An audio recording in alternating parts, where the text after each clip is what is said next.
观众朋友，大家好，我是许曼珍，欢迎收看南方特搜报。纪录片电影《台湾男子叶石涛》将在6月17号上映。立委林怡静到南纺购物中心包场举办首映会，并邀请叶石涛家属代表和多位贵宾，包括副总统赖清德、市长黄伟哲、立委林俊宪等人到场观看。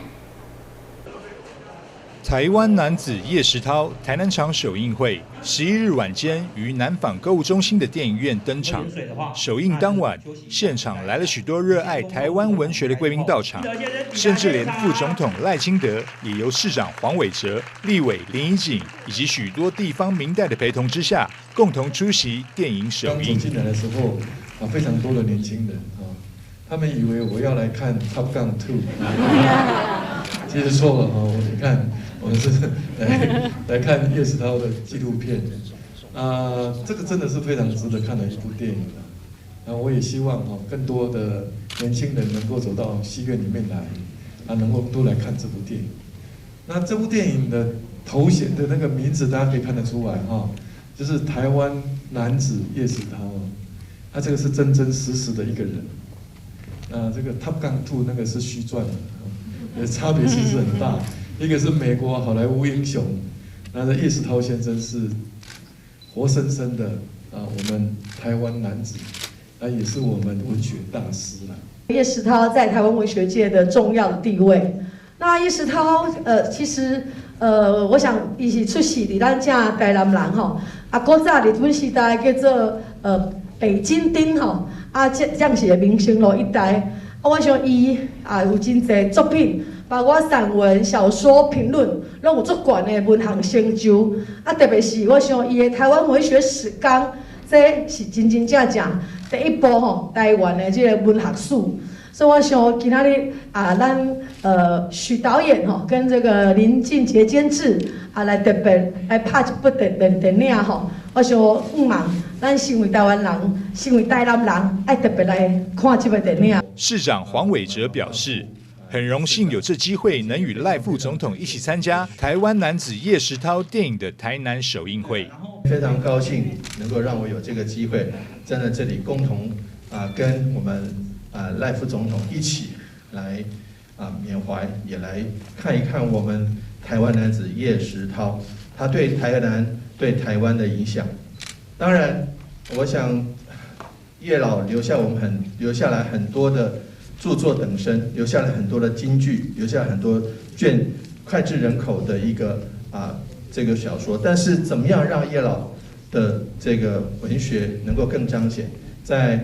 除了在赖副总统竞选市长的那句话之外呢，事实上在2012年，我们叶石涛文学纪念馆能够设立，能够成立。2017年，蜗牛巷小说中的蜗牛巷能够重见天日。那2021年，我们也举办了叶石涛短篇文学奖，能够让许许多多的好朋友都能够对于叶石涛在台湾文坛上以及整体的历史定位能够更清晰。纪录片电影《台湾男子叶石涛》是由他们在岛屿写作、寻找北海的人的制作团队拍摄。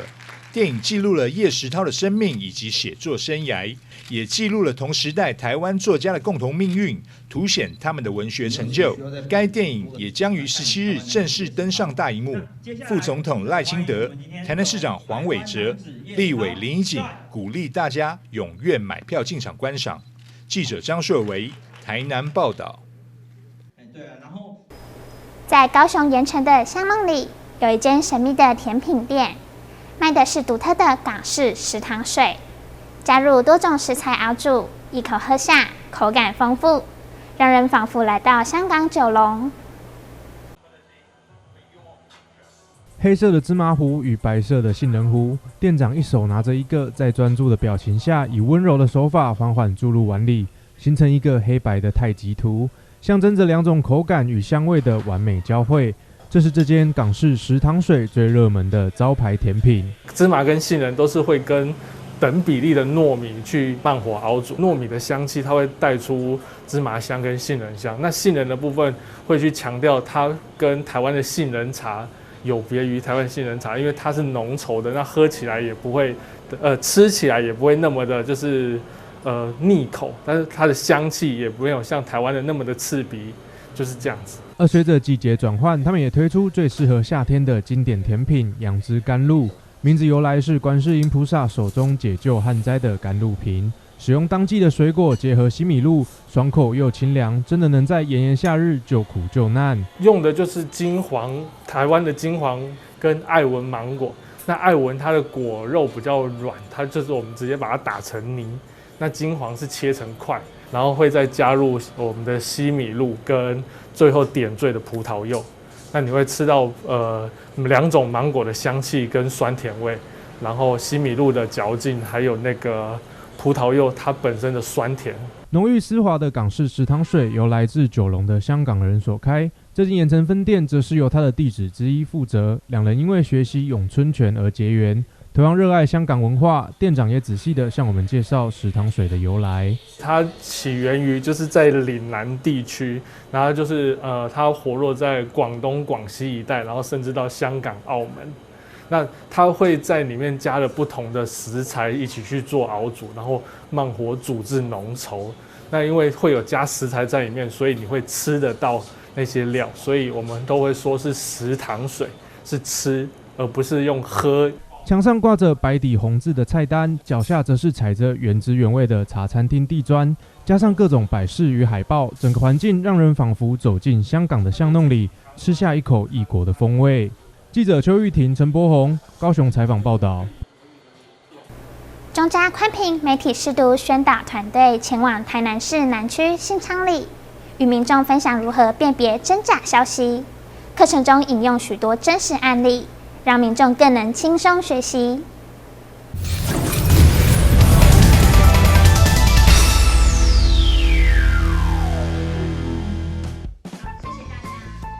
人手一机，资讯爆炸的时代，真假消息满天飞，如何接收正确资讯是所有人都要思考的一件事。相信很多人在生活中，手机的通讯软体常常会收到一些名人推荐或者是防疫秘方的文章。为了提醒亲朋好友，是不是马上就想转传出去呢？但这个时候，其实应该要先停、看、听。威廉王子公开比中指，这样子应该很多人就是观众看到这个标题就会想点进去看。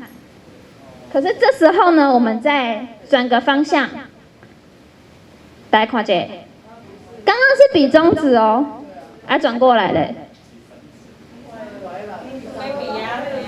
是比3哦，嘿，是刚下车，然后甲媒体讲，阮兜的某阮的王菲生了第3个小朋友。接收资讯，除了要先修淡积累、停看听以外，中嘉宽屏媒体识读宣导团队也整理出了查核8步，包含了解资讯来源、查核作者是谁、检查发布日期、摒除偏见来分辨、详细阅读内文、佐证资讯可信度、内容是否太夸大，以及向专家请教等步骤，教了大家轻松辨别真假消息。实用的课程让参加的社区民众全都收获满满。多下一些尝试啊，防疫的尝试，还是被诈骗集团骗走。有一些新闻我们要自己判断正确，不要盲目的看什么新闻你就认定它是真的新闻，要自己有判断能力啊。今天这个课程设计得很好，然后可以让长辈们知道一些讯息是如何去判断真的跟假的，因为现在讯息太多了，然后真真假假一大堆，可以让长辈可以简单的判断出真假，这样让长辈受益良多。中嘉宽屏媒体识读宣导，所有的课程全都是免费，而且为了增加民众学习动力，也在活动中准备了精美的抢答礼，送给答题答对的民众。中嘉宽屏双子星3冠网有线电视总经理陈建春，欢迎对课程有兴趣的社区、学校机关踊跃洽询媒体识读免费报名专线06-281-5194转8516许小姐。媒体识读赞。记者张秀维台南报道。疫情严峻，爱心不变。高雄前镇区正阳社区发展协会多年来提供弱势送餐服务，如今受疫情影响，志工必须打满3剂疫苗才能参加，送餐流程也变得复杂许多。不过并没有浇熄志工们的热情，只要有空，他们就会来报道。正阳社区发展协会的志工们一早就开始在厨房忙进忙出，准备了丰盛的菜肴，提供弱势户送餐到府的服务。受到疫情的影响，送餐变得复杂许多。原本准备环保的铁制餐盒，因为有不少的民众遭到居隔，必须改成纸餐盒，而担心志工和学员的健康，没有打完3剂疫苗，也不能够参与协会里的相关活动。现在送餐因为都不能当面去给他嘛，就放在门口啊，他们都会跟我们报备说他们有确诊啊。我们就是疫情关系啊，所以我限制没有打过3针的。还有没有那个筛选的不可以进来。已经在社区服务20多年的正阳社区发展协会，在理事长的带领下，吸引了许多热情又死忠的志工。尽管疫情还在持续，但是这群志工一天不来就难过，还有不远千里从大寮区骑着摩托车来参加。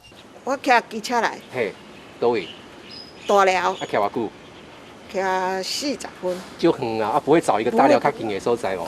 迄都袂熟悉的。迄做了心情阁袂好诶，理事长太好，就做了心情足好啊。这也志工啊，志工做得快乐诶，不没有钱，可是很快乐。无偿又要义务付出的志工，却成了大家的生活重心。也因为常常保持身心开朗，加上协会安排了不少活动筋骨的课程，苦肉背起来，对于这一群已经70多岁的长辈来说，根本不是件值得骄傲的事。来，身体真好啊，有无？嘿。哦，佫会插到遮嘞。我身体有好无？而这里还有块特别的秘密基地，就是专属于自己的有机农园，全是大家的心血结晶。每日送餐的蔬菜都是取自于自己亲手种植的菜园中，保证健康又营养。这有机的，我们这个有机的啊，这要做种的，这即摆打伊会当野籽啊。我种这菜是我老人家啦，我做心情足快快活的。比较骄傲的是讲，我们自己的菜都是我们志工、我们那个达人自己种的菜，我们自己来煮。不但产销一条龙，还保证天然无污染。就算疫情持续，正阳社区发展协会的凝聚力可不曾减少。也因为有这群志工的付出，让更多的弱势家庭能够在疫情期间吃到最丰盛又满是爱心的午晚餐。记者潘志光、郑光佩高雄报道。新冠疫情严重影响经济，各行各业积极找寻新客源。台南万象舞厅推出万象美食，同时响应政府疫苗政策，鼓励民众踊跃接种疫苗，打满3剂即可享有折扣优惠。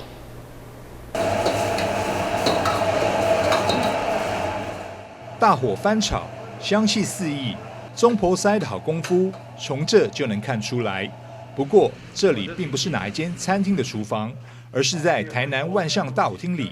而一般人想到舞厅，第一印象就是跳舞、唱歌的地方，想不到原来还有这么澎湃的好料，在这也能品尝到。我唔知因竟然除了水饺以外，还有这样多菜，你知道？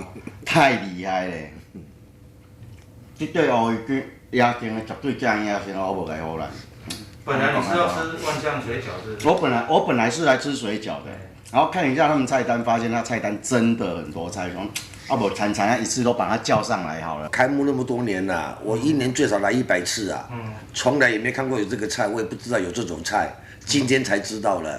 阿德请我来吃，我才发现到原来这个样子。菜色跟你在外面的餐厅吃起来真的是太棒了，我一直过去都不知道万象那么好的菜。拥有30多年料理经验的郑给塞，原本是在大饭店的西餐部服务，后来因为想要学台式料理，所以离开饭店拜师学艺。现在来到万象舞厅担任中婆塞，就是希望能让客人品尝到他的好手艺。我之前是从西化式做起的啊，在台南饭店、天下饭店、首相饭店我都有待过，而到一段程度以后，我想说出来再学习另外一种做法，中台式的菜的料理，所以说才会有一些菜自己研发出来。所以在舞厅也可以吃到好吃的菜。对我们目前讲真的还在努力当中，可能过一阵子还有新的突破的菜色出来也不一定。因为疫情的关系，让舞厅的业绩下降1半以上。为了自救，董事长曾正义、总经理陈美琪总监林子云等人与公司干部开会讨论后，决定用万项美食吸引客人上门，优惠活动并结合疫苗政策，喊出打满3剂就能享有折扣。公司呢，为了这个自救呢，所以对这个6月初开始，我来推广着这个，阮这个万象的美食，咱个人客来，伊若有注3剂的疫苗，伫阮内底用餐叫美食超过1000块啊！阮拍到一个优价，万象做者美食，唔尔讲阮万象这个水饺，才好食才有名。阮公司呢，所有的菜色物美价廉。为了员工的生计，业者出奇招。舞厅现在不只是唱歌跳舞的地方，更是品尝美食的好选择。打满3剂的客人，除了能打9折，外带餐点还有85折的好康，优惠直到6月底为止。记者张硕维，台南报道。闷热的天气就想来杯饮料消暑，可是又担心喝到化学添加物吗？想要纯天然的鲜果享受，这次帮你找到这间饮料店，坚持使用天然水果制作，多变的色彩超级吸睛。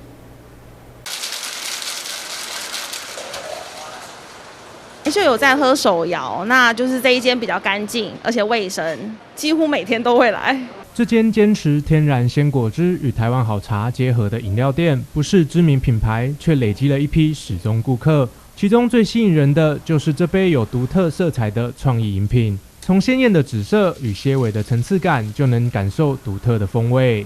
紫色魅力就是用我们台湾菊花葡萄原汁，我们自己熬煮的台湾菊花葡萄绿茶当基底，然后配一瓶养乐多，然后加一点芦荟，然后让芦荟喝起来让你觉得有吃到葡萄果肉的感觉，所以这个紫色魅力算是我们店里面很有特色的一项饮品。另外，同样受到追捧的招牌饮料是这杯号称黑王子的仙草冻鲜奶。仙草冻花费了大量功夫熬煮，倒入鲜奶点缀，简单的组合却隐藏惊喜，浓郁滑顺的口感，难怪喝过的都念念不忘。我自己都会喝它的那个拿铁系列，就是纯的鲜奶。那他们家的那个仙草鲜奶也很有名，就是很简单，没有什么添加其他的香精。我们的仙草冻鲜奶是一般客人反映是比外面还要滑嫩，所以试试看就知道了。坚持做好茶的理念，造就了这一杯不仅颜色漂亮、滋味也独特的饮料，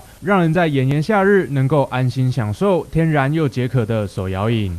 记者邱玉婷、陈柏宏高雄采访报道。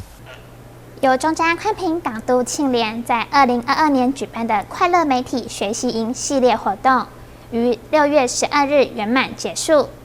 课程中除了邀请多位知名专业讲师，内容也包含媒体的正式与制作，让参与的学员直呼太值得了。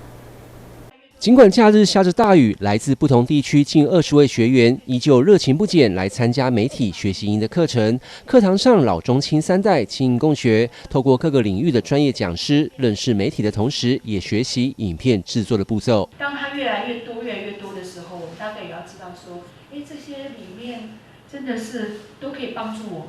大环境改变，各种真假讯息铺天盖地而来，如何查证？有哪些查证的机构？身为现代公民，当然必须知道。而许许多多网络的媒体兴起，民众也应该懂得如何选择，而非一味的接收。现在的资讯其实是很多元的过来，所以说，就是说我们对于这些议题的这个真假的新闻的辨别度，其实要更加的去认识跟知道。觉得现在好像信任度大家都比较差，所以对很多新闻我都看一看，我会抱一个存疑，也不知道他们说的是真的假的。在网络跟社群上面，它的新闻的制作的品质非常的差异很大，很多是非专业的新闻机构提供的讯息。